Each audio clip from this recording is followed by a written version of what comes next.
नमस्कार, मैं हूं आपके साथ मेनका चौधरी और आज बात सिर्फ दिल्ली की नहीं होगी बल्कि पंजाब और बिहार की भी होगी। दिल्ली में मुख्यमंत्री वो हो जो पंजाब और बिहार को भी बीजेपी के लिए साध सके। जी हां, कुछ ऐसा ही सुझाव संघ की ओर से बीजेपी को दिया गया है और बाकायदा इसके लिए फॉर्मूला भी सुझाया गया है कि किस तरह का मुख्यमंत्री, किस जाति से मुख्यमंत्री होना चाहिए जो पंजाब और बिहार को बीजेपी के लिए साध सके। अब आप कहेंगे कि बिहार में तो बीजेपी पहले से ही सरकार में है, बीजेपी गठबंधन की ही वहां पर सरकार है, फिर बिहार की बात क्यों? तो चलिए इस पर विस्तार से बात होगी, लेकिन इससे पहले चर्चा पंजाब की कर लेते हैं। दिल्ली के तिलिस्म को बीजेपी ने तोड़ दिया है, लेकिन पंजाब ठीक उसी तरह से है जैसे दिल्ली, अबूझ पहेली बीजेपी के लिए, और बीजेपी वहां पर अपना जनाधार नहीं बढ़ा पा रही है। तमाम कोशिशों के बाद भी सत्ता से बहुत दूर है बीजेपी, लगभग नगण्य भी आप कह सकते हैं, जिस तरह से दिल्ली में इस विधानसभा चुनाव से पहले थी।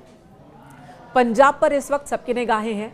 आम आदमी पार्टी की सरकार है वहां पर, उसके अंदर खटपट चल रही है। मुख्यमंत्री भगवंत मान का आम आदमी पार्टी के संयोजक अरविंद केजरीवाल के साथ कुछ अनबन है, इस तरह की भी खबरें आ रही है। मान से वहां के मंत्री भी खुश नहीं है, ये भी खबरें आ रही हैं। भगवंत मान अपने विधायकों के साथ दिल्ली में मीटिंग के लिए पहुंचे हैं। इन्हीं खबरों के बीच आम आदमी पार्टी पर कांग्रेस और बीजेपी दोनों हमलावर हैं और दोनों ही कह रहे हैं कि आम आदमी पार्टी की सरकार किसी भी वक्त गिर सकती है या फिर वहां पर मध्यावधि चुनाव हो सकती है। इन सब के बीच पंजाब में 2027 में चुनाव भी होना है। मान लीजिए आम आदमी पार्टी की सरकार अपना कार्यकाल पूरा भी करती है, तब भी 2027 की शुरुआत में पंजाब में इलेक्शन होने हैं और पंजाब में बीजेपी पूरी कोशिश कर रही है कि वो अपना जनाधार बढ़ा सके। जब से अकाली दल का साथ छूटा है, पंजाब बीजेपी के लिए एक अबूझ पहेली बन गया है। उस पहेली को सुलझाने की कोशिश में क्या दिल्ली से मदद मिल सकती है? इस फॉर्मूले पर विचार बीजेपी की ओर से किया जा रहा है।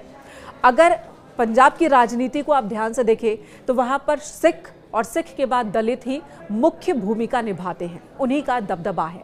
और ऐसे में दिल्ली में अगर सिख समुदाय से या फिर दलित मुख्यमंत्री बीजेपी अगर बनाती है तो इसका फायदा पंजाब में भी मिल सकता है। सिख समुदाय से अगर कोई मुख्यमंत्री बनता है तो सीधे सीधे पंजाब में बीजेपी के जनाधार पर उसका असर देखने को मिल सकता है। वहीं अगर कोई दलित मुख्यमंत्री बनता है बीजेपी की ओर से, तब भी इसका फायदा पंजाब में मिल सकता है, क्योंकि वहां पर पंजाब की राजनीति में दलितों का वर्चस्व बहुत ज्यादा है। और यही वजह बताई जा रही है कि पंजाब के मद्देनजर ही मुख्यमंत्री का फैसला होगा, जातीय समीकरण को साधते हुए। बात बिहार की अगर की जाए तो वहां पर इस वक्त नीतीश कुमार जो कि मुख्यमंत्री हैं, कुर्मी समुदाय से आते हैं। वहां पर डिप्टी सीएम सम्राट चौधरी की बात करें, कुशवाहा समुदाय से आते हैं। डिप्टी सीएम विजय सिन्हा की बात करें तो वो भूमिहार जाति से आते हैं, जो कि सवर्ण। तो वहां पर भी अगर दलितों के बीच में बीजेपी को अपना जनाधार बढ़ाना है, अपनी पैठ बढ़ानी है, तो एक दलित मुख्यमंत्री दिल्ली में देकर इस तरफ वो एक और कोशिश कर सकते हैं, एक और कदम बढ़ा सकते हैं और तेजस्वी के वोट बैंक में एक बड़ी सेंधमारी कर सकते हैं। ये एक सुझाव है संघ की ओर से, अभी तक जो खबरें आ रही है सूत्रों के हवाले से, और इस सुझाव पर बीजेपी में मंथन चल रहा है। वहीं ये भी कहा जा रहा है कि दिल्ली में एक मुख्यमंत्री और एक या दो उप मुख्यमंत्री का फॉर्मूला भी बीजेपी अपना सकती है, जैसा कि उत्तर प्रदेश में, मध्य प्रदेश में, राजस्थान में और बिहार में भी अपनाया गया है, और दूसरे राज्यों में भी, जहां पर जातीय समीकरण को साधने की पूरी कोशिश हुई है। अगर हम मध्य प्रदेश की बात कर ले तो सीएम है मोहन यादव, जो कि ओबीसी से आते हैं।